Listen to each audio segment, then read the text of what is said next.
Country delight buffalo milk ని మా family వాళ్ళకి ఎప్పటి నుండో వాడుతున్నాను. ఈ పాల ఫస్ట్ యూజ్ నుండి నాకు దీనిపైన చాలా నమ్మకం వచ్చింది. Choose country delight and live better. సరే, ఇప్పటివరకు అమెరికాతో ట్రేడ్ డీల్ అవ్వలేదు. ట్రేడ్ డీల్ చేసుకోవడం భారత్కి అవసరం. అంటే అమెరికాతో మంచి సంబంధాలు కలిగి ఉండడం అనేది భారత్కి అవసరం.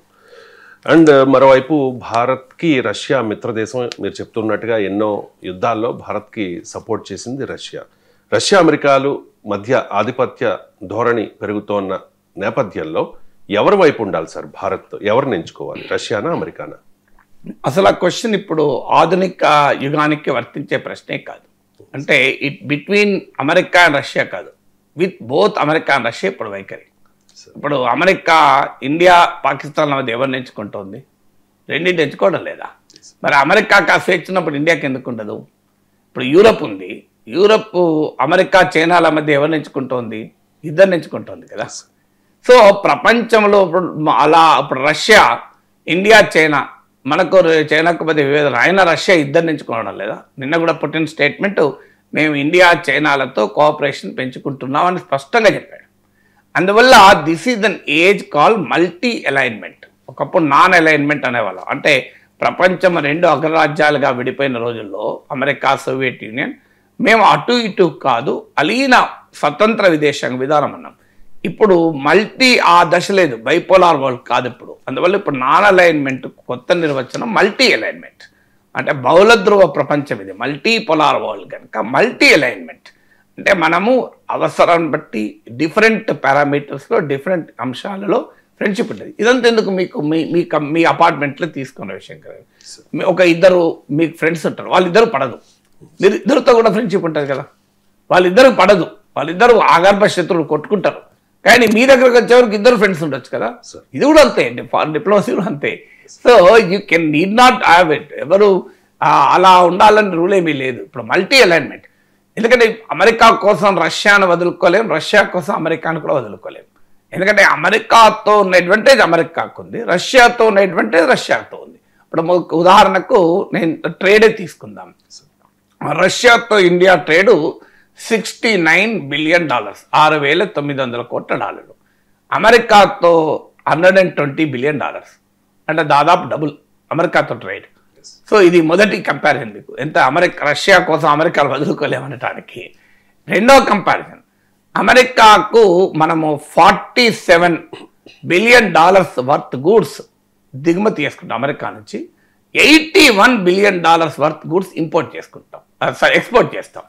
అంటే $47 బిలియన్ మనము ఇంపోర్ట్ చేసుకుంటాం అమెరికా నుంచి, $81 బిలియన్ ఎక్స్పోర్ట్ చేసుకుంటాం. అంటే ట్రేడ్ సర్ప్లస్ ఉంది ఇండియాకు $46 బిలియన్. అందుకే ట్రంప్ గొడవ కదా, మా వాణిజ్య లోటు ఉంది మాకు, మీరు మా నుంచి కూడా కొనాలి అని గొడవ చేస్తున్నాడు. సో ఏ కంట్రీ అయినా ట్రేడ్ సర్ప్లస్ ఉంటే అడ్వాంటేజ్, ట్రేడ్ డెఫిసిట్ ఉంటే డిసడ్వాంటేజ్. సింపుల్ కదా. ఇప్పుడు మనం ఎక్స్పోర్ట్ ఎక్కువ చేయాలి, ఇంపోర్ట్ తక్కువ చేయాలి ఆ కంట్రీతో. అమెరికాతో మనకు ఆ ఫెసిలిటీ, ఆ అడ్వాంటేజ్లు ఉన్నాం. మనం అమెరికాకి ఎక్కువ ఎక్స్పోర్ట్ చేస్తాం, అమెరికా నుంచి తక్కువ దిగుమతి చేసుకుంటాం. చాలామంది తెలియని అంశం ఇది. సో మనకు ట్రేడ్ సర్ప్లస్ ఉంది ఇండియాకు.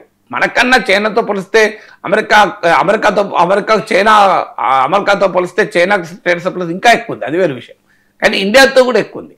అందువల్ల మనము ఆ ట్రేడ్ సర్ప్లస్ అడ్వాంటేజ్ అమెరికాతో ఉంది. అంటే రష్యా కన్నా డబుల్ ట్రేడ్ ఉంది, ట్రేడ్ సర్ప్లస్ ఉంది. ఇందుకు భిన్నంగా రష్యాతో ట్రేడ్ డెఫిసిట్ ఉంది.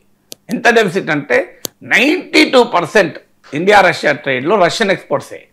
మన ఎక్స్పోర్ట్ చాలా తక్కువ, రష్యన్ ఎక్స్పోర్ట్స్ హైయెస్ట్ 92%. అందుకే ఇప్పుడు దాన్ని మార్చుకోవాలి అని మనం పుట్టినొచ్చిన సందర్భంగా మనం చూస్తున్నాం. సో అందువల్ల ఫండమెంటల్గానే ట్రేడ్లో చూస్తే రష్యాతో పోలిస్తే అమెరికాది డబుల్ ఉంది, రష్యాతో మనకు లోటు ఉంటే అమెరికాతో మిగులుంది. సో అందువల్ల మనం ట్రేడ్ అమెరికాతో ఎలా వదులుకుంటాం?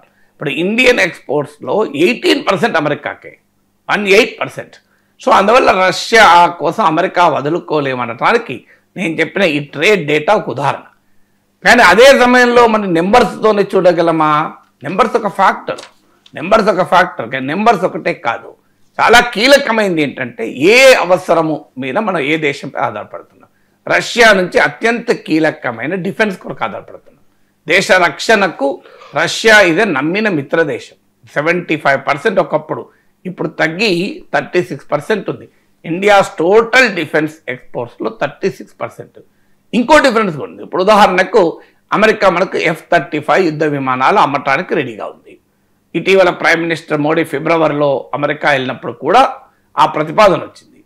కానీ F-35 యుద్ధ విమానాలు మనకు అమ్ముతారు, కానీ ఇండియాలో జాయింట్ ప్రొడక్షన్ చేద్దామంటే అమెరికా ఒప్పుకుంటారా?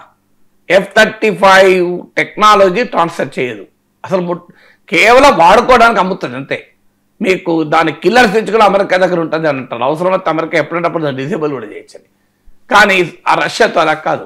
రష్యా మనకు సుకోయ్ యుద్ధ విమానాలు అమ్మింది. తర్వాత మనం తయారు చేసుకున్నాం కదా. ఇప్పుడు హైదరాబాద్లో ఉన్న హిందుస్థాన్ ఏరోనాటిక్స్ లిమిటెడ్లో కూడా సుకోయ్ యుద్ధ విమానాలకు సంబంధించిన కొన్ని పార్ట్స్ తయారవుతాయి.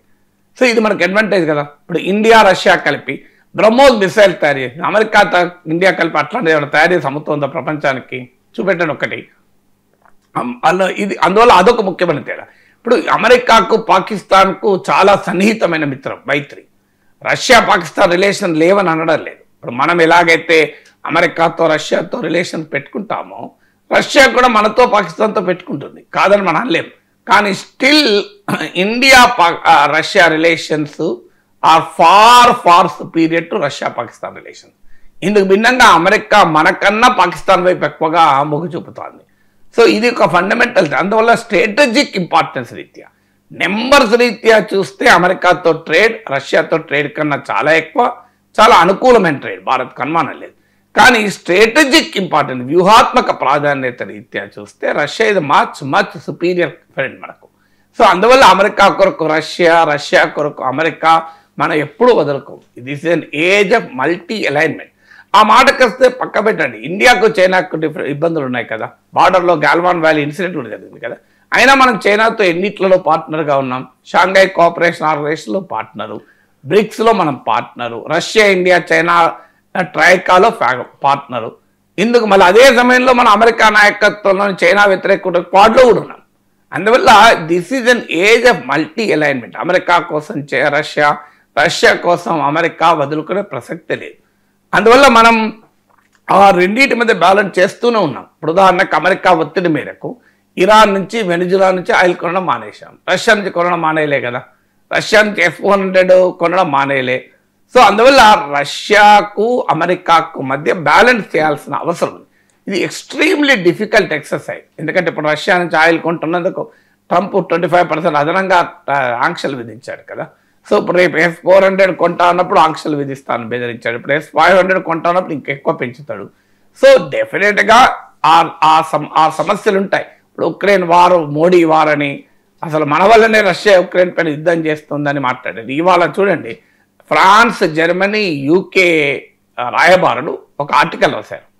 ఆ ఆర్టికల్లో రష్యా ఉక్రెయిన్ వార్కు రష్యానే కారణము, రష్యాను వ్యతిరేకంగా మేము ఉక్రెయిన్తో ఉంటాము అని చెప్పి ప్రెసిడెంట్ పుటిన్ వస్తున్న సందర్భంగా ముగ్గురు రాయబారులు, ఫ్రాన్స్, యూకే, జర్మనీ రాయబారులు ఇవాళ ఒక ఆర్టికల్ రాశారు. భారత ప్రభుత్వం దీన్ని ఆక్షేపించింది.